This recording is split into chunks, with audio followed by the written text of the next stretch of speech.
FM Walleyes and KFGO present Anglers Night Out 2014.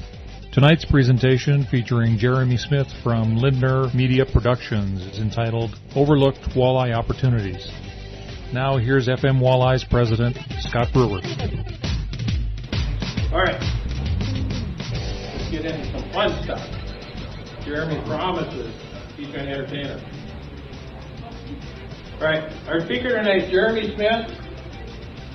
Works for Lindner Media Productions. How many of you guys have heard of Lindner Media?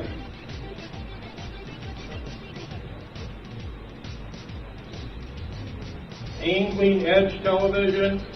He's a writer, editor, TV editor, producer, photographer, videographer, promoter, educator, and most of all, he's a fisherman. He's very good at all of this stuff, and he's been hanging around probably the best multi-species anglers in the world for how long? How long have you worked for? About 10 years. For 10 years. I'm guessing he's picked up a few really neat tricks over the years. Maybe he's even taught some of these other guys a few things over the years too. Today he's going to talk about some overlooked walleye opportunities. So let's give Jeremy a big round of applause.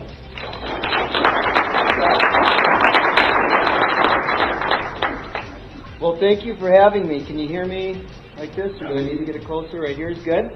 Well, again, I appreciate you all inviting me here, and I've heard wonderful things about this club, and I was a little bit intimidated to come talk to, from what I heard, of some of the best walleye sticks in the upper Midwest. So hopefully I've got a little bit of perspective or experience that I can share with you that will hopefully make you catch more and bigger fish. Scott mentioned I work for Lindner Media Productions, and I work for a family business that Al and Ron Lindner started with their Ron's sons, James and Daniel. And working with those guys has given me some really great perspective on multi-species fishing. Al Lindner, Ron Lindner, James Lindner, myself, none of us really fish for anything in particular. Al is known for being, he's the guy who brought the leech into Minnesota and introduced that into walleye fishing. Ron's the guy who invented the Lindy rig. So they've got obviously great experience with walleyes, but they love to catch bass, they love to catch carp, they love to catch muskies, pike, all of these different things. But when you fish for so many different fish in a lot of environments, it really gives you a good understanding of just simply how fish behave in their environment, and certain environmental cues that you can pick up on that will help you better interpret those environmental conditions and how to react and how to present lures to fish to be more successful. I've also spent a lot of time on the road. I produced FLW bass tournaments across the country and also filmed the FLW walleye series for a number of years. So we spent a lot of time in the boat with really great anglers and got to see some of the cutting edge technology that's been out there. So hopefully that background will be able to shed a little bit of light to you on what we do. And I'd like to make this more of a discussion. So if at any point in time you've got questions, just feel free to interrupt me and ask the question. Or if you feel more comfortable, I'll be here at the end as long as you guys want to just chat. If you'd like to talk one-on-one, I'll be here to visit a little bit more about it. So let's first talk about the most basic part of fishing. And I'll bypass this stuff quick and get into the presentation. But when Al and Ron started the Inn Fishermen, they came up with the magic formula for catching fish. FLP equals S. Fish, location, presentation equals success. And no matter if you fish billfish in the middle of the Indian Ocean, or you fish smallmouth bass in a river, or you fish walleyes on Lake Winnipeg, that equation always holds true. It's just basically a natural law of fishing. If you apply that, you're simply going to be successful. So understanding the nature of the fish. What are the preferred environments, water temperatures, water clarity, food supply? What do these fish need to be successful, to thrive, to reproduce, and be able to sustain themselves and grow? What do those fish need for that? If you have an understanding of that, you'll be very successful. So we're going to talk walleyes, obviously specifically today. And the walleye is really one of those fish that lives in a tremendous number of environments. It can live in shallow wood, in rivers. It can live suspended in the middle of Lake Erie. It can live in weed beds in lakes, natural lakes that we have along here. It can be on mud flats in a lake like Mille Lacs. They really can exploit a number of different environments, and that's primarily dictated by food. Outside of spawning, pretty much everything in a fish's life, a walleye or any other fish, is just simply based around food. And so if you understand the base of the food chain, where things are, where life is starting, you're going to have a good understanding of where the predator fish are going to be following that. Like we were just up on Lake Winnipeg, and something I had no idea about, but the way the currents of the Red River flow into Lake Winnipeg, these guys are talking about how those currents are just sifting zooplankton into one side of the lake. So the shiners, the gold eyes, all those bait fish happen to be there, and that's what they've determined is the key to holding more walleye. So again, if you're on Lake Winnipeg, you're on Lake Erie, wherever it happens to be, if you understand where the food is, you're going to understand where the fish are. And today we've got better access than ever to find fish. Fish finder technology has come so far in the last 10 years. I've told this story a number of times, and like on Leech Lake, for example, the lake I grew up on fishing a ton, and there's a lot of rock reefs in the middle of Leech Lake. And back in the day, you used to have to drive transects across the lake to try to find Moki Reef. It was something I heard about. It was a great place where walleyes and muskies and pike could be caught, but there was really no way to find it other than driving back and forth with your sonar and hoping that you found this 4-foot rock pile in the middle of a 70,000-acre bay. It was almost impossible. And now today, you can go out and buy that information for $100. So mapping technology has really changed the game more than anything. We'll dive into that a little bit later. And we've also got tremendous sonar capabilities now with 2D sonar, side imaging, 360 imaging, all these things that can give us an extremely detailed picture of the underwater environment, the cover, the bottom composition, and as well as what kind of fish happen to be there. And then when it comes to the presentation factor, more lure options than ever.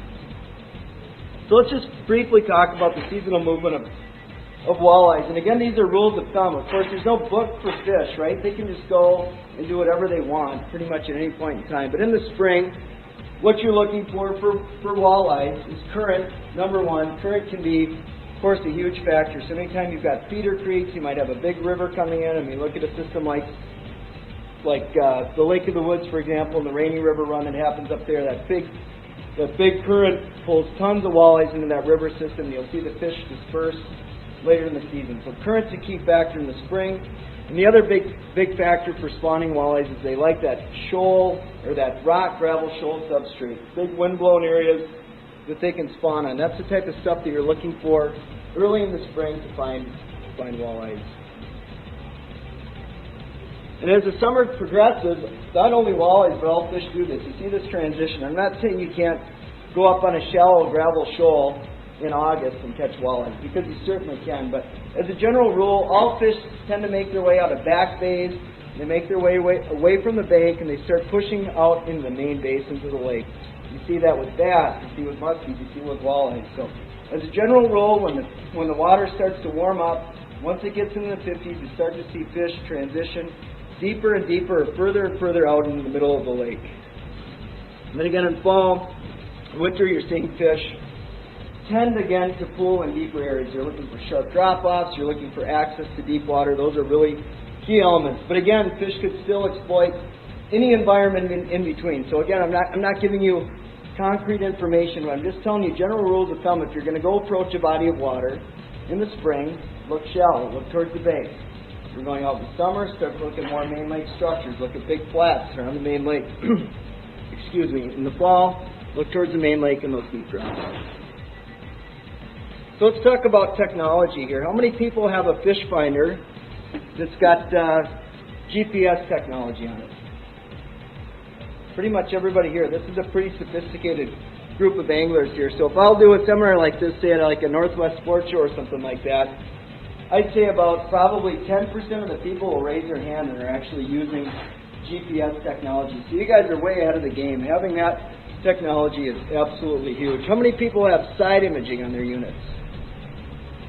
Still a pretty good portion. If you're not using side imaging, I'm telling you, you're really missing the boat. It could be side scan or side imaging, but this is an amazing tool for breaking down water and finding key spots quickly. So if you're not familiar with this technology, what it does is it sends a signal out from the boat.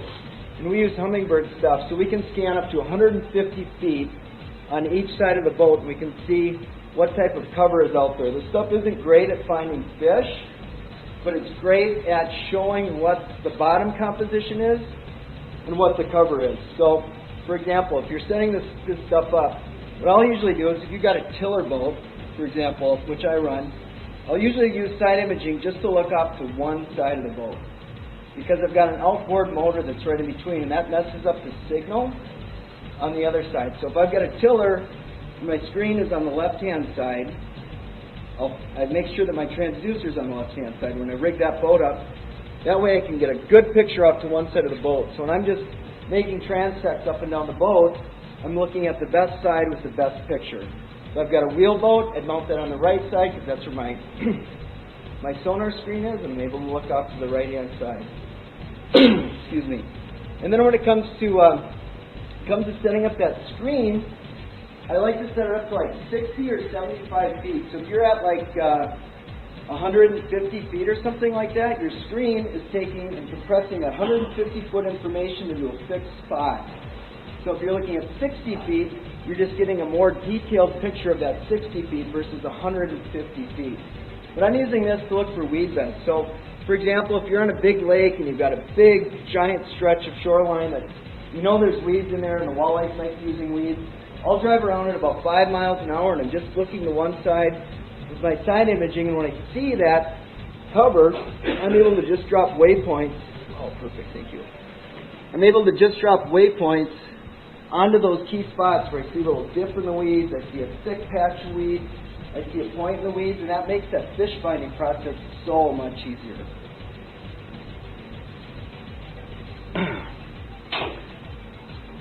And then there's down imaging. Does anybody use side imaging in here? Like, to any extent, isn't it an amazing tool? Yeah, I mean, it's pretty powerful technology. And then there's down imaging, which is a very similar technology to side imaging, but it's taking, instead of like your 2D sonar, which has a cone essentially coming down, right? You're sending out this cone and you're getting a two-dimensional picture. Down imaging is a much more detailed picture. It's just essentially sending one signal back and forth, and it's giving you a really clean return on everything. So you're almost getting what looks like a three-dimensional picture of that bottom composition. I found this stuff to be extremely effective when the fish are in the weeds. This is where I use down imaging the most. Anytime you're in heavy cover, because the 2D sonar tends to just kind of clump up and it looks like it's just a bunch of stuff. It's not really that identifiable. But the down imaging gives you a really crystal clear picture of what's down there. You can see the stalks of weeds. You can see the bait fish. You can see the walleyes. It's really, really cool technology. And then there's, of course, the latest and greatest that I don't have a tremendous amount of experience with, but it's 360 imaging. And that's basically taking that side imaging technology in a transducer and it's spinning it around 360. And so you get a 360 view of what's around you. Now, side imaging and 360 imaging, one thing you need to keep in mind when you're using this stuff is if you're driving along in a zigzag pattern, you start to smear the picture. Right? So if you look at that second image down, that's some wood on the bottom of the lake. And that's going in a straight track. If I was turning when I was doing that, I'd see this picture smeared, and I wouldn't get a really good detail. So when you're mapping, or when you're looking for structure with side imaging, it's really important to just take a main course, follow that, and don't veer left and right. And you're also going to want to pay attention to what your speed is at that particular point in time as well. If you're going too fast, you're not going to get a good detail. If you're going too slow, it's not going to work as well. And then last but not least, the big breakthrough that I was talking about earlier is mapping. Lake Master technology is what we use, and then detailed maps they have are, oh man, they're just incredible. So high definition maps, 1-foot contours, you can see so much detail, you can make the fish finding process extremely efficient. So why is it important to use this stuff? Well, of course, most of the time, this is a general rule of thumb, but a lot of times 90% of the fish are in about 10% of the water. So if you can make that process to find food, find the right habitat, and actually find the fish with your sonar, you're doing really, really good. So I was talking about this stuff. So look at again, you can see this is side imaging, and this is on demo mode. But typically, from what I've experienced, we run 5 boats in the fleet, and we've got tiller boats and we've got wheel boats. And on both of those units, if I've got it set up, maybe it's the way we're rigging it, but either way, I've always got one dead side. So it's very rare that I'm actually using the 2 sides of it. I prefer to maximize my screen, set this whole thing up, so this would be the bottom, and I'd be looking over. And if you've never used this stuff, this is the boat right here, right? So this is the surface of the water. This is the distance from the boat to the bottom. And then if you're looking at the scale here of 120 feet, let's just say that the depth right now is 30 feet, right? So this is 30 feet from the surface to the bottom, and then this would be 90 feet off to either side, right? So that's what you're interpreting when you're looking at that particular image. So it's something really fun to play with. We go up to the Rainy River every spring, and we used to catch a few fish up there, and then I put this technology into use, and it went from catching a handful of fish, and then we started catching like 100 sturgeon in a day, and I'm not even joking, because we had this technology. You could see these fish. We didn't even start fishing until we saw really big schools of them. So it's been a technology that's really changed the game in terms of finding fish really fast. Instead of having to drive your boat back and forth across all this water, you're getting a big readout of what would take 3 or 4 passes.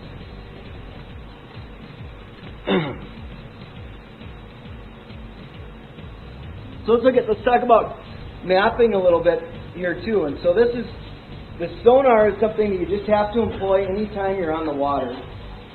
You need to be able to look with that unit to see what's underneath you, but the mapping gets you to the place as quick as possible. So again, LakeMaster maps make a huge difference in being able to find where fish happen to be. And I'm going to show you a highlight of this particular sonar. It's just amazing. So look at this right here. This is just a chunk of ground, right? So this is what a traditional map would look like. Now, if I'm going to try to say let's focus on 15 feet of water, I've really got to interpret this map and figure out where exactly that 15-foot contour is. By just turning on a depth highlight feature like this, boom, you can see I've got that selected range that's lit up. So, for example, if I'm looking at 5 to 10 feet, everything in green is my preferred depth zone. So you can see how that makes that process so much quicker to find fish. I mean, look at this map. Now you go to 18 to 22 feet. Look at how that stuff just pops off the map and stares right at you. You learn a lot about the map too. Like, look at this. This is probably some type of an old river channel that went through here. This is a deep chunk of water in an area. It just really shows you so much more that you never knew was even there. All right, so now let's talk about fun stuff. Does anybody have questions about sonar or mapping technology? No? Yes, you said don't go too fast, don't go too slow. So probably like 4 miles an hour. So there's a balance you'll find with the question was, you said don't go too fast, don't go too slow with mapping. So what's the right point? Well, it's about setting your chart speed and the speed of your bolt. So it's something you'll just have to play with. Go to your unit, adjust the chart speed, and there's a contrast, sharpness mode in there too. Just play around with those a little bit. Go look at it. If you've never used it, go to a place where you know what the bottom looks like. So you know, this is what it is in my head. I've seen it before. You make a couple passes on that, play with that, and a lot of times it's 3, 4, 5 miles an hour. Okay, that's what it typically is. Let's talk about magic baits. We just got back. It sounds like you guys did too, or a lot of you did, from Lake Winnipeg, and it was one of the coolest experiences I've ever had walleye fishing. It was the first time I'd ever been there, and I've never seen anything like it, where you can take anything in your wildest dreams. You think you could catch a walleye on ice fishing, and it works. So, I mean, if you're ice fishing a natural lake in western Minnesota, you're going to put on a number 5 jig and wrap, switch, pull a little buckshot rattle spoon with a minnow head. Of course, that would work up there. But we saw fish caught on a giant chartreuse tiger tube, an 8-inch tube for muskies. We saw them caught on open water casting crankbaits. Of course, rattle baits are big up there. Plastics, jigs and plastics. I mean, you name it, anything works. And that's what's so fun about fishing, right? It's about experimenting. And that was the coolest place for just trying everything under the sun. You're in an environment that's just rich with opportunity to be able to experiment and find out what is the next big thing that's going to catch fish. Roger Stearns up there was one of the guys that brought the rattle bait, the lipless crankbait, and the live target onto the market. He said, I need to find something that's got a little more noise. I need to make the zone of awareness a little bit bigger. So he brought rattle baits onto the scene. And obviously they're working great, but now with the zebra mussels in the system, there's a good chance that might not be the best presentation. So somebody's going to be out there experimenting, and likely there will be something else that comes to the forefront over time that will be the next hottest thing. And I think, to me, playing with tackle, playing with lures, experimenting is what makes fishing so much fun. And of course, your tackle box is one of the funnest things to have and funnest things to play with, right? So let's talk about a few presentations here that we've had great success with, and they're not necessarily the traditional ways of catching fish. So one thing you need to remember about anything in your tackle box is typically most baits have a certain range in which they're effective, right? So let's just take an 1/8 ounce jig. Really isn't effective in 30 feet of water, right? It doesn't work. A topwater bait doesn't work in deep water. Obviously, everything's got a very specific range in which it's most optimal. So having an understanding, of course, will make you put that bait to the best use. Now, jigs are probably the best presentation, right, ever to come along to catch any kind of fish. A piece of lead you can tip with live bait, plastic, whatever it might be. But jigs, the way they're fished, can make all the difference in the world. So if you cast a jig out, right, and drag it, sometimes the fish prefer that. Sometimes the fish prefer that you cast it out and you pop it back. Sometimes the fish prefer that you cast it out and you reel it in horizontally in the water column. They've got a very dynamic range in how you work them and how they're effective. So one particular lure can serve many functions. It can serve a function for vertical fishing, it can serve a function for dragging, it can serve a function for pop jigging. It can do a lot of different things. Crankbaits are the same thing. If you take a number 5, number 7 Chad wrap, cast it on a spinning rod, reel it in, it's got an effective range of, say, 5 to 10 feet. That's just where that particular bait works. Now I put that on a 3-way. I've expanded the range of where that bait's effective. I put it on lead core. I use a snap weight. I can really expand the range of how that particular lure works, because a shad wrap is just one of the best walleye baits of all time. Back in the day, they used to rent them for $25 a day in the Mille Lacs because they were such an incredible bait, and they still are today. But just because they only work one particular way, casting out and reeling in, doesn't mean they can't be applied to other depths. And that's where experimentation and playing with, okay, yeah, I like this shad wrap. I know it works every time I use it in shallow environments. Well, what if I use lead core? What if I use a 3-way? What if I use a snap weight? What if I do something different to expand the range in which that particular bait is effective? So it's all about, again, just experimenting with color, size, shape. All of those experimental things make a huge difference in how you're gonna catch fish. So let's go back into the jig. Has anybody ever noticed the difference in catching fish on drop speed? Yeah, right? I mean, it makes a huge difference. If you're fishing in the spring, let's just take Mille Lacs, for example, and instead of jig and shiner bite pitching up against the bank, you'll see a guy fishing an 1/8 ounce jig catching nothing, and a guy fishing a 16th ounce jig catching everything. And it's simply about the weight of the jig. It's about that drop speed, how the bait moves vertically in the water. It's all about speed, right? And then at other times, let's say we start getting into June, July, you'll see that same guy throwing a 16th ounce jig, working it back nice and slow drop speed. Nothing. You take a guy that puts a 3/8 ounce jig on, cast it out, it goes thunk, hits the bottom fast. The fish are responding to that speed. The water's gotten warmer, they bite it faster, you start popping it. It makes a huge difference. I'm going to jump into something a little more fun. Has anybody done snap jigging before? You guys have tried it? This is an amazing technique. This is like his favorite thing to do. He loves it. When it's May and June, he just goes nuts on fishing this particular technique and is amazingly effective. So what snap jigging is you're taking a little bit heavier jig for the most part, quarter, 3/8 ounce jig, and the zone of effectiveness is usually less than 8 feet deep. You cast the bait out, and then hit the bottom. You want that fast drop speed because you want to be making contact with the bottom all the time. So you cast it out, put it at the bottom, and you take your rod and you snap it. Let it hit, pick up the slack. You want to be making sure that you're giving slack to the jig. So I snap it, put my rod back down so the jig falls in the slack line. I snap it and I hold my rod up high. What happens is the jig comes up and the pendulum's down. That doesn't work. You snap it, give it slack, the jig goes up, goes down, it goes up, it goes down. So it's a vertical trigger, right? So a lot of times I like fishing a lot of times like this. Fish respond to vertical and they respond to horizontal. Smallmouth bass is where I learned this. So smallmouth bass, for example, in the spring, will chew the paint off of a suspending jerkbait like an X-Rap.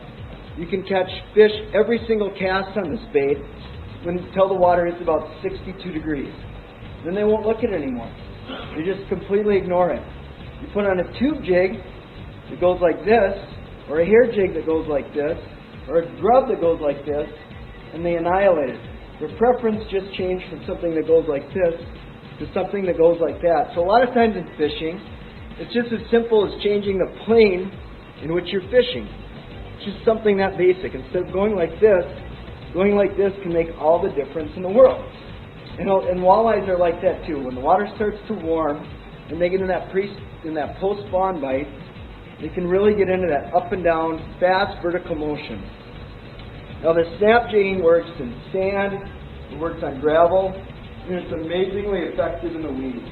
It's not effective in like heavy coontail, the late summer heavy growth, but like in June, when the weeds are just getting up, say like that high, cast it out, again, you want to hit the bottom, snap it, give it slack, snap it, give it slack, and it works great. So we use these VMC hot skirts jigs.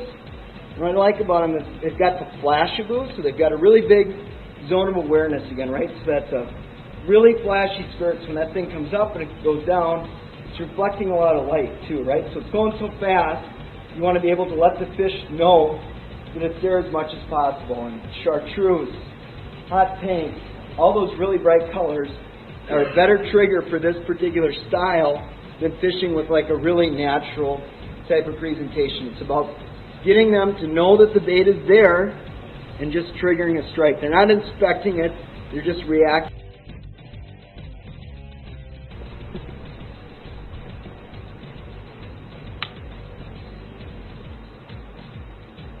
So this would be a good example of restarting. I've got the shallow water highlight set up, but it's all these green spots, and you can move really fast with this presentation too. It's not a slow deal. That you're better off to choose a heavier jig than you are a lighter jig.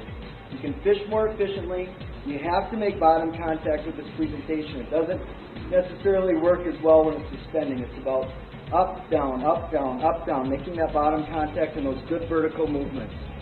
So anytime you've got weeds, rock, something where you're not getting snagged up on the bottom, it works extremely well. Now, Al fishes mono for everything. That's just what he loves. He's fished mono forever, and he would tell you that the only way to fish this presentation is on monofilament. I fish braid for almost everything. I just personally like it. It's what I grew up with, it's what I use, and it works for me. So, mono, braid, whatever it is that you prefer, I would say use the line that works best for you. The reason I prefer braid is it cuts the water better, I get a faster drop speed, and I've got a really good connection with the fish when I set the hook. So a lot of times if you're fishing in cover, you've got that mono, it's slow, it's stretchy, it catches weeds, but again, it's what you're comfortable with. Has anybody here tried the jig and wrap, snap wrap technique? People are getting into it. Yeah. It's amazing. I mean, it really is amazing. Chris Gilman, of course, won the Devil's Lake tournament not too long ago. And I remember when this came on the scene, so guys have been using this for a long time. It's not something that's brand new, but it's become more popularized again in the past few years. So Al was out messing around, and they were trying to catch crappies out on Big Pine Lake near Perham, and they were messing around with jigging wraps for crappies. And they caught a couple jigging wraps, or a couple walleyes on jigging wraps fishing for crappies, and he started playing with it more and more, and they started catching all these walleyes. And this is what we found with this technique. The number 7 is the best. That's the bait you want, is the number 7 jigging wrap is the best. I don't think it makes any difference what color it is. You could just choose one that you like and go with it. I haven't found a preference on color, but if you cast it out, what you want is, there's a couple ways to fish it. Number 1, you can drop it down behind the boat, let it hit the bottom, let your line get out like a 45 to 60 degree angle. Set your trolling motor at a speed so that you're making contact with the bottom every time you let the bait down. So you get going at, let's say, 30-40%. You snap the bait, beat it slack, let it fall back down, hit the bottom, pull it back up. Don't let it sit for very long. So you're just going along going snap, snap.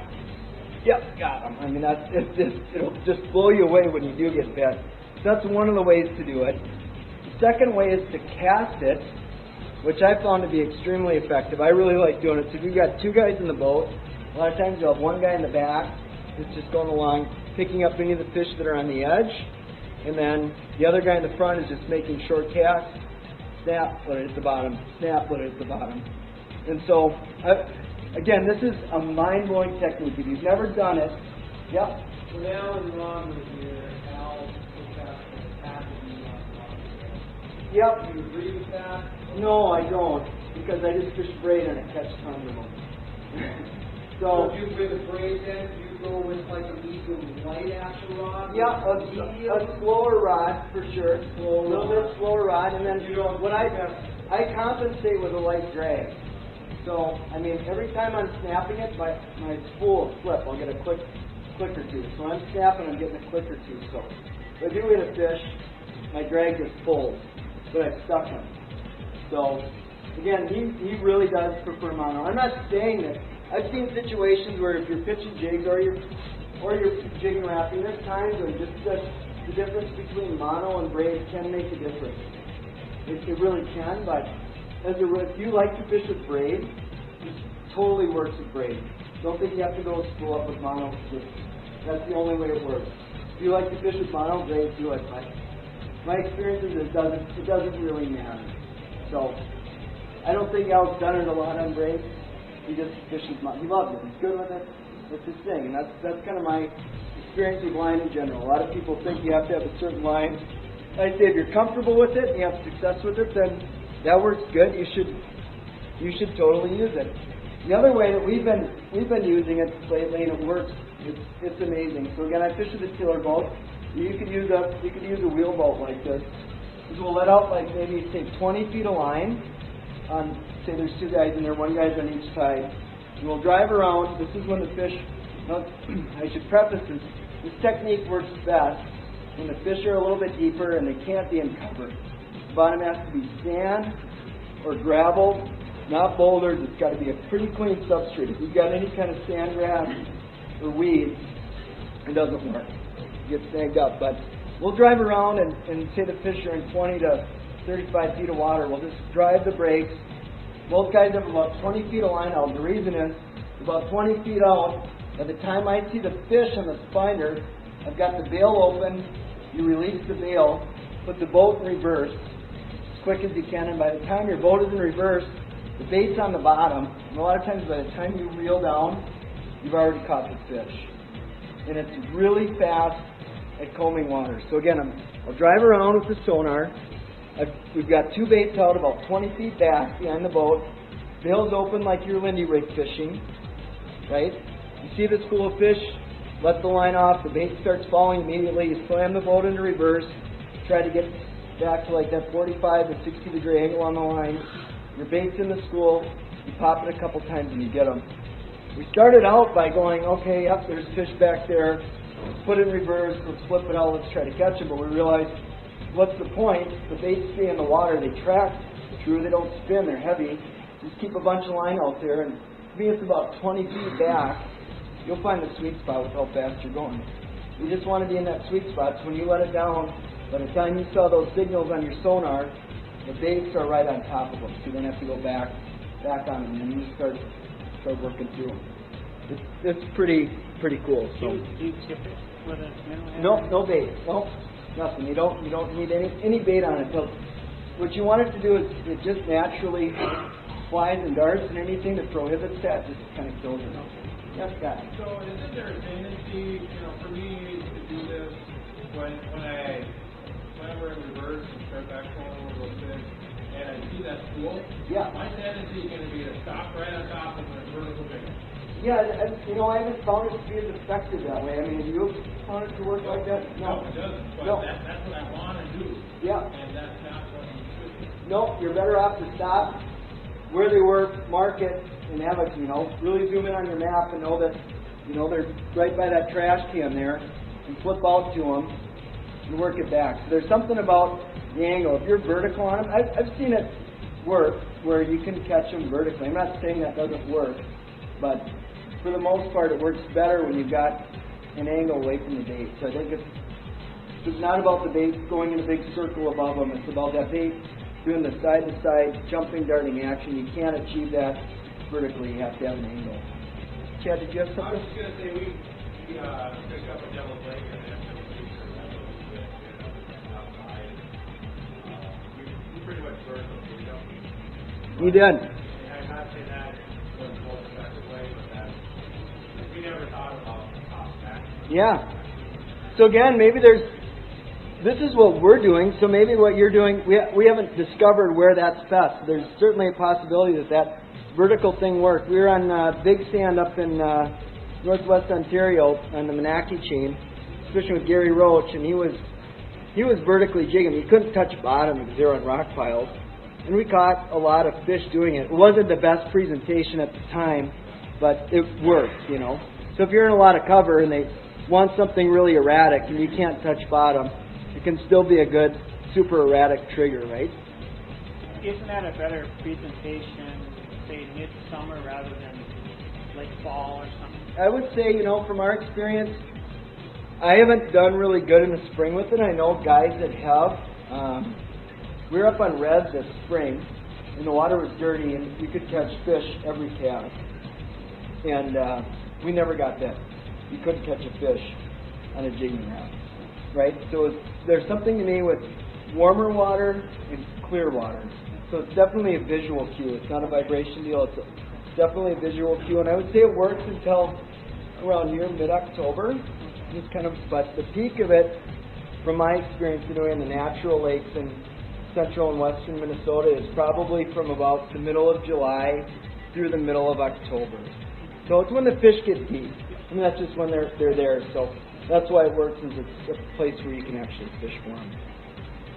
The snap wrap's another one. I don't have a lot of experience with it. I've played with it a little bit. I haven't had as good of success with it as the jigging wrap. It seems to me that it's a little bit more in line. It doesn't have that really erratic action, and there's a place where it's going to work. I just personally haven't found it. I know Al did good a couple years ago up on Rainy Lake. They got into them pretty good. They got into the big pike and walleye snap wrap, and where the jigging wrap was outperformed by the snap wrap. So they're two different styles. The snap wrap is a little more inline, and the jigging wrap then just tends to go a lot more to the side. But it's cool. So when he really got on it, he called me. I was coming back from somewhere, so Al calls me up and he's like, "Jared, well, this is over at Big Pine." He's like, "I've literally just commercially fished for walleyes for the last 4 hours." He goes, "It was the most insane walleye fishing I've had in my life." This was Al Lindner, like the walleye man. He's telling me this was the best walleye fishing he's ever experienced in Minnesota, is with this presentation. It's totally legit. It's totally for real, and it sounds like a lot of you guys are already on that program. The other thing is, Of course, you got to have a swivel on it for sure, otherwise your line gets really messed up. Even if you're fishing braid and you're doing it a lot, it's going to get really twisted. I haven't had much luck with the jig and shed other than Lake Winnipeg. It was a good bait, but it's not made out of all lead, so it's not as heavy, so it doesn't have that same drop speed. So it's about the speed of the drop, and the jig and shed doesn't have it as much, so you got to fish it slower. And again, there might be a time, maybe it's a good cool when it gets cold, and I haven't experimented with it. When that'll stop in mid-October when the water gets into the 40s. That bite, from my experience anyway, slow down. Maybe that jig and shad would pick it up just because it's falling a little slower. One thing I did find in the wrap was that the walleyes was the bait, they weren't always full. So a lot of times they just had gold in their mouth. You give them the gold, they don't come out. Bait was gone. Yep, that's it. You want a net man ready, right? Yeah, no doubt. We're fishing the tournament, our first fish. I'm fishing for half an hour. I have a 5-pounder in, and we have it up 3 feet from the boat. Just get ready to get it, and all of a sudden it just opened its mouth.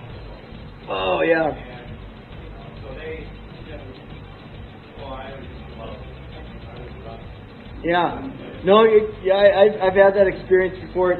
They eat it a lot of times, and the hooks are so small that a lot of times it doesn't Really catch flesh. Yep. Yep. And even then, I don't think it's so small.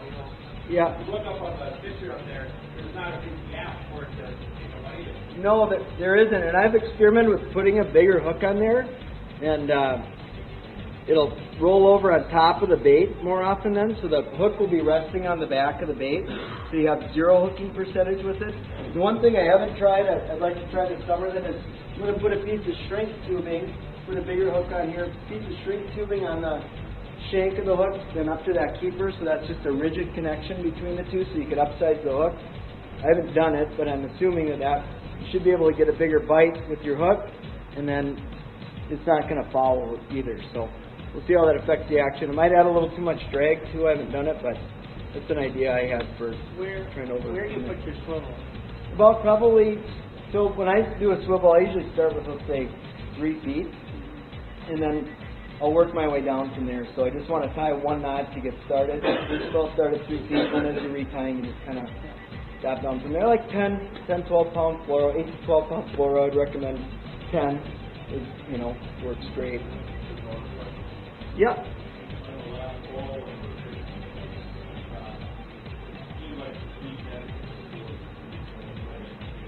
Yep.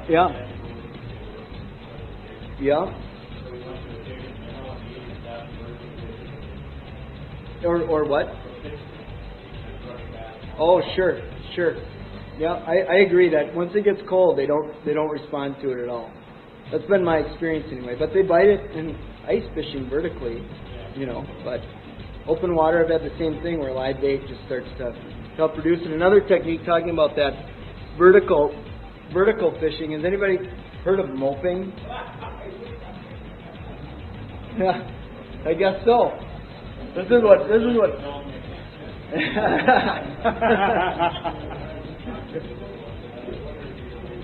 Yeah. So anyway, Jim and Bill Leonard came up with this, and they're fishing smallmouth on Rainy Lake. And what it is, it's just taking usually like a 3/8 ounce jig, a heavier jig to maintain a vertical position is what you want. Again, it's about using a 3/8 or a half-ounce jig to hold vertical. So you're taking like a 4 or 5-inch plastic minnow, and you're holding the bait vertically above the fish. But the ticket is you want to keep the bait up maybe, say, 4 feet at a minimum off the bottom, even as high, depending on water clarity, is halfway down. And if you do this for the first time, chances are if you put your rod in the rod holder will way outperform you holding it. Because you're going to want to jig it, you're going to want to move it. The whole ticket is that bait just sits pretty much completely still. The only movement is the action of the boat. And it's like that bait just sitting, hovering above the fish. Eventually it will make them go nuts. And you'll see this with both walleyes and bass. If you're fishing them deep, you'll see it on your sonar where they'll start to come up, go down. Just like watching it on your best flyer. Come up, they go down, they come up, they go down. If you start doing this, they'll stop moving. But eventually they'll commit, and you'll just see your rod fold over as you're holding it. It's just that thump. And this is another great deep water presentation. I've caught them on what's the one below Walleyes? Sharp. Caught them on Sharp doing this. I've caught them on Rainy Lake doing this. Lake of the Woods doing this. I haven't had good luck with this presentation in a lot of natural lakes, but I think it would work. It seems like it's been a smelt deal for us for the most part. But if you've got fish deep and you can see them on your sonar or they're suspended, you can just hold that thing above them. It's amazing. So you want it completely vertical. The best way to do it is where you can see it on your sonar. And if you put the bait too close to the fish, they'll ignore it. You need the bait to be high enough up so that the fish get curious in it, and they'll start coming up, looking at it coming up, and you just want to keep driving them up far enough where they're going to commit, right? So you're just trying to lift them up high enough to finally strike it. So, again, this is definitely a technique that you're relying on your sonar. You wouldn't go out and do this if you didn't see any fish, right? You wouldn't just go to a reef and say, I'm going to start moping on this reef. You want to drive around and find the fish on your sonar. And once you found them on your sonar, you stay on them with your electric and just hover over them, and it can be really, really, really deadly. It works for smallmouth really well. It's lights out smallmouth technique. And we started realizing that, man, we're catching a ton of walleyes doing this as well. We started fishing this presentation more in walleye environments or more walleye type habitat, and it started cracking them really good. So something definitely to keep in mind. And again, it's about a heavy jig. You need to have that vertical contact. If it's windy or you're moving fast at all and that jig starts to drift back, just keep going heavier. I mean, if the fish are really deep, you might have to go up to an ounce, but for the most part, 3/8 and half are perfect. Another technique I learned, this is fishing Canadian stuff, is trolling in the Winnipeg River, really shallow water with ultra deep diving crankbaits. So the big tail dancers fishing in like 8 feet of water. And this is a presentation that works when you're fishing, again, no cover, but you're fishing rocks, and you've got a lot of really sharp contour breaks, so it's hard to be making good bottom contact. So a tail dancer has a really steep dive curve, and it's got that unique bill that you can see here that deflects off rocks really well. It's very snag resistant. You rarely get snagged on this style of presentation. So what you'll do is, again, it works both casting and trolling, but if you're going to troll, you make a short pitch. You're going to be pounding bottom with it. But if you say the fish are in 8 feet and you're working a spot that goes from 8 to 15, like really, really quick, that bait's still digging when it comes off that break. It's still always digging in the strike zone. So if I've got a long line bait out to try to achieve 8 feet, when I'm coming in and out, that bait's making a big turn, it's out of the strike zone for a long time, and it takes a while to come back in. And then just simply that contact with bottom, of course, is always a huge trigger for catching fish. Just banging, banging, banging, banging, banging. The other thing that works is casting this bait, right? So again, if you've ever got fish that are really in the mood to bite something that's moving fast in one direction, and they want something that's erratic, this is a great technique. If you're ever up on Lake of the Woods or a rainier place you've got good rock cover, take this bait, take a tail dancer, cast it out on a 2 to 10 foot reef, reel it down, it gets down really quick, and you can walk right through all those big boulders and almost never get snagged. And again, it's buoyant, so if you do get hung up, open your bail, feed it line, the bait will rise, dive the bait right back down, and you work through those big heavy rocks. Has anybody tried this? Yeah, you've done it? Good success?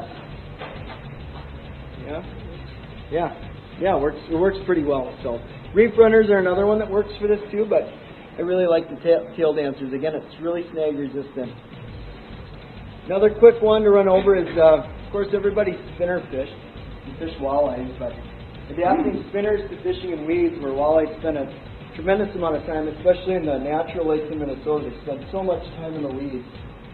This is a great way to comb through those weeds and extract the walleye. So it's a bullet sinker with a little bit shorter snout with a spinner blade, and we usually just use plastics on them because we'll go relatively fast. So the whole ticket is, it's not using a bottom bouncer, it's not using an egg sinker, it's using a bullet sinker. That conical shape to be able to part the weeds, and then that Colorado blade does a really good job of just protecting the hook behind that. So you're amazed at how you can just go over those weed beds that are staying in that 6 to 10 foot zone.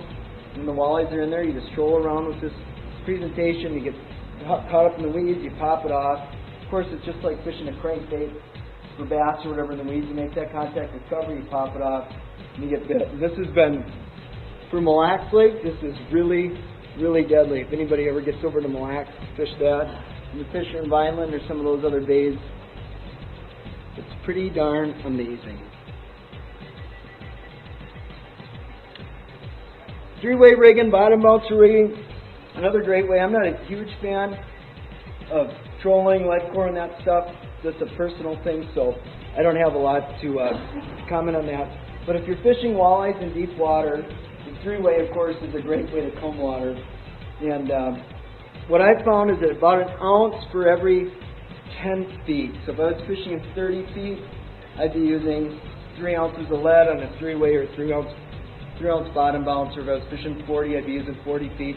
But again, this is about staying vertical and using a fast-moving horizontal presentation to comb water. So the three-way works really good over flats, but you can also walk it up breaks and come down breaks, so you're just constantly feathering that weight, being constant bottom contact to trigger fish. And a couple baits that I like for it is, of course, the original floater is a great bait. And then the other one that I've really come to love that's, to me, a magic bait is that little Rapple of flat wrap. It's flat-sided, so the floater's got this nice roll to it. It's, of course, a great fish catcher, but the flat wrap's got this just little subtle wiggle to it. So if you're ever watching in the water, it's like the bait's there, it's gone, it's there, it's gone, it's there, it's gone. It's that flat side that just creates this really cool illusion of the bait being present and being gone. It's a dark back and flashy sides, and you're looking at it that way. You can hardly see it, but it's a really subtle, deadly three-way rigging bait. Well, this is a bait that everybody's probably familiar with after just getting back from Lake Winnipeg, and of course it was pretty eye-opening to me that you can put on a half ounce lipless crankbait and have 12 inch to 12 pound walleyes just annihilated. And obviously it works really well up there for sketching walleyes to the ice. But this is another great presentation that gets overlooked, and we've shot a number of pieces on this, especially in dirty water when the fish are in cover. Lipless crankbaits can be totally dynamite. I would say you can totally catch fish in clear water with it. It wouldn't be my first go-to presentation, but if you've got a big bloom in a lake and you've got shallow water walleyes, this is deadly. So the whole ticket with fishing a lipless crank is you cast it out, count it down to the depth you want. Usually they fall about a foot a second or something like that. It's a straight retrieve. When you hit cover, you snap it through.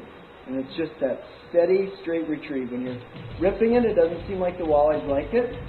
It's about just casting out really nice and steady and slow. So when I'm rigging with these, I'm usually using like a 7-foot medium fast action rod. So you want something that's got a nice soft tip to it, and then you want to have a little bit of backbone, so when you do contact cover, you can just rip the bait right through the cover and keep on fishing. And they're amazingly snag resistant.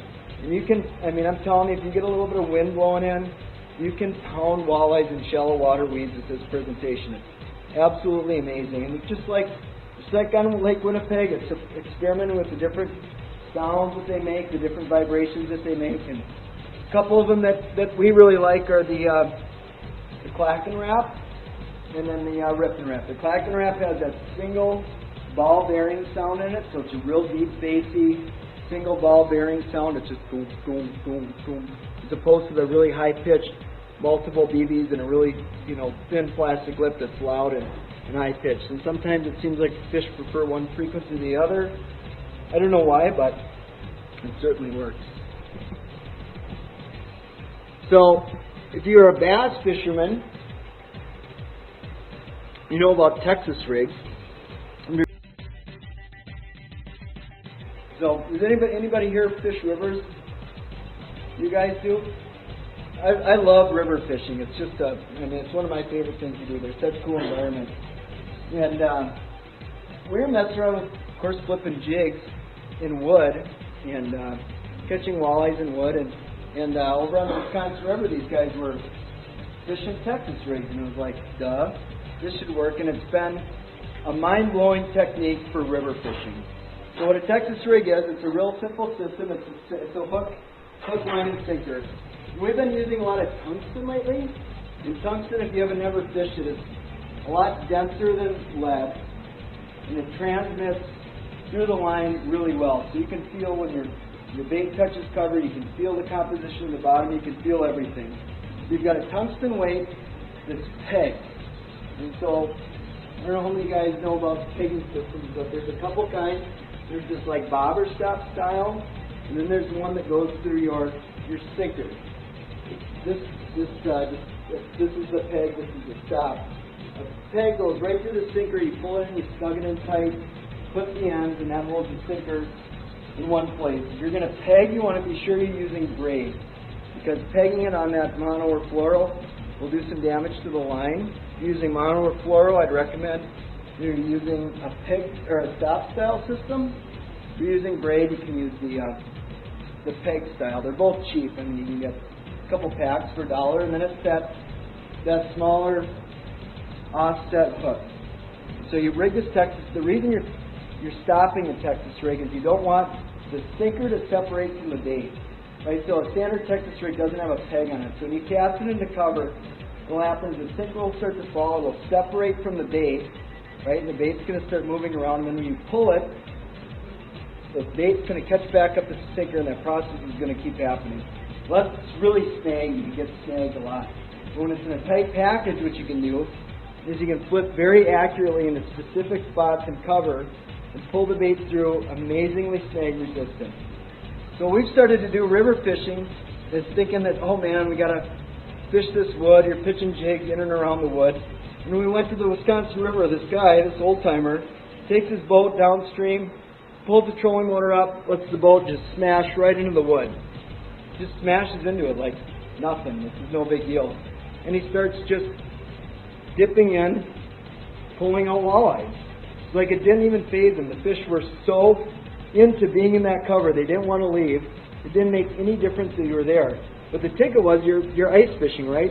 So if I was fishing around this log pile, pitching from, say, me to Aaron away, that's pretty hard for me to hit a coffee cup there, right? And I'm going to be out of that fish's zone of awareness most of the time and not get bit. But if I've got the boat right on top of them, and I don't even have to open my bail, you drop it in, you'd be blown away on how many walleyes you can catch in small rivers, medium-sized rivers, or anytime fish are in heavy cover or they're in wood, how much they love this style. I've got a plastic worm up there. We catch them on tubes. We catch them on beavers. We catch them on plastic worms. I don't think it makes any difference what that particular plastic is on the end of it. From my experience, it's just about putting something that falls fast into their face in that heavy cover, and they just lunch it. So we're doing that. I prefer to do it with spinning gear. I just like the spinning gear for this application. But fishing with like 30-pound braid, that's my preference. There's no leader on it. You're tying direct to the hook. You're just throwing the hook, the stopper, a little piece of plastic, and you're fishing really direct and all that cover. And man, it is really, really deadly. Do you guys get how this works? Yeah?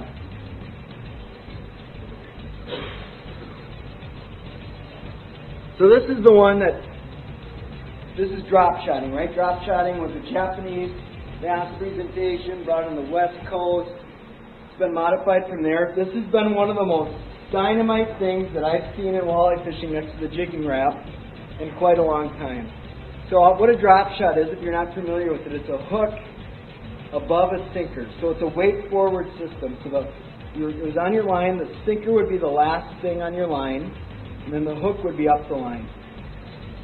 So situations where you'd be, say, you'd be slip floating for walleyes in a place where there's sandgrass or something growing over the bottom, or you got a slip float set out and you let this thing go. Well, a slip float has got a bait center at a fixed level. So if the contour changes, the bait isn't always in the strike zone. Well, a drop shot is always in a fixed position.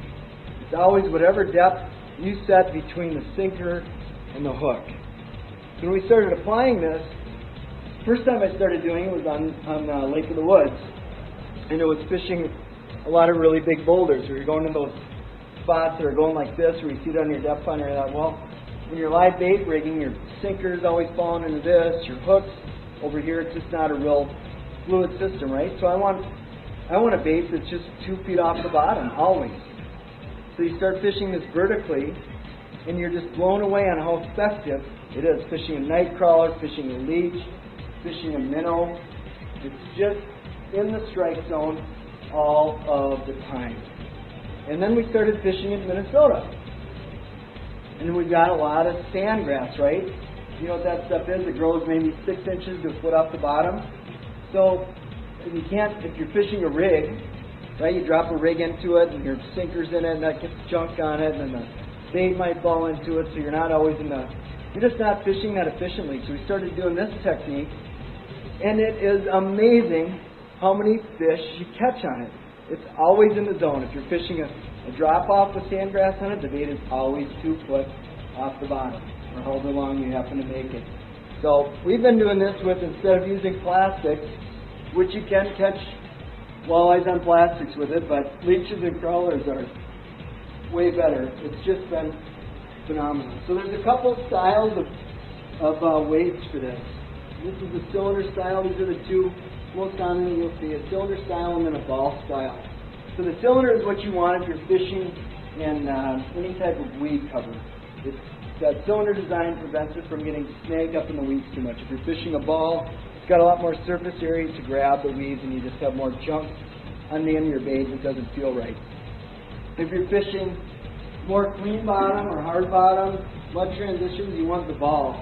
So the ball has more surface area to transmit the bottom composition. So the cylinder's just got this little basically pin in, and then the ball's got a nice big area, so you can feel when you're transitioning from mud into sand or gravel to rock. You can feel all of that stuff. And again, I've been fishing with tungsten. If you haven't fished with tungsten, it's expensive, but once you've done it, you'll be floored at how much information that material transmits through your line. You learn everything about the composition of the bottom of the water. It's simply an amazing material. So that's been the other one that's been really, really revolutionary, I think, in terms of catching walleyes and getting away from the rig. Any questions on the drop shot? So with that drop shot pump, you haven't noticed any issues with the fish pumping their nose on that line? Nope, they eat it. They eat it. I mean, I thought that would be the same way. So let me go back here. So a traditional drop shot, what it is you just take a hook, a small hook, whatever, if it's a number 2, a number 4, a 1/0, whatever you happen to choose, and you tie a polymer knot in your leader, in your line, right? And then you just leave that tag of the polymer however long you want the dropper to be. This is a BMC spin shot. Now that system works really good, but it twists your line. Every time you reel up, what happens, you'll see it, when you reel up, the bait spins the whole way to the surface, and when it falls, it spins. So it really messes your line up. Yeah, so this is a BMC spin shot. What it is, it's just a little shank of wire that a hook is resting on. So what happens is when you reel up, the hook spins around the piece of wire. It doesn't spin your line. And if you're not familiar with the polymer, or a lot of people just are intimidated with tying drop shots, you just tie your main line to the top and your dropper rig to the bottom. It's just 2 knots and then you're set. And then these dropper weights, you just slide in. You can see how they're designed to just pinch the line. Just put the line through that little loop, put it in your teeth, pull it tight, and then this pinches right under the line. If you ever do get snagged or whatever, you pull on that, you lose the weight, and you always keep your hook. It doesn't come out unless you really reef on it, but that's the system. And that little hook is super sharp and super deadly. Yeah. Does it work for any fish other than walleye? It works for everything. And I don't know about muskies and pike. That's really catch pike doing it, but it's phenomenal for bass. So I love bass fishing, largemouth fishing, and most Clear Lake from like July to August. Your number one presentation is the Texas rig worm if you want to just go out and catch a bunch of fish. I've gotten away from that, and I'm fishing a lot more drop shots. It's really efficient. It goes through weeds really well. Especially that spin shot, it seems like that's enough to just kind of cut the weeds and protect the hook a little bit. You're catching a lot of cover, but you're catching big gills, you're catching crappies, you're catching largemouths. You're catching tons and tons, everything bites. You catch everything on it. It's just, it's an amazing thing. All right. Well, thanks for having me, guys. I appreciate it. And we give all of our speakers, you get this special custom FMOA hat. You can't buy them anywhere, so wear it proudly. So, Okay, good, sir. thank you very much. Thank you. Yeah. Very good show.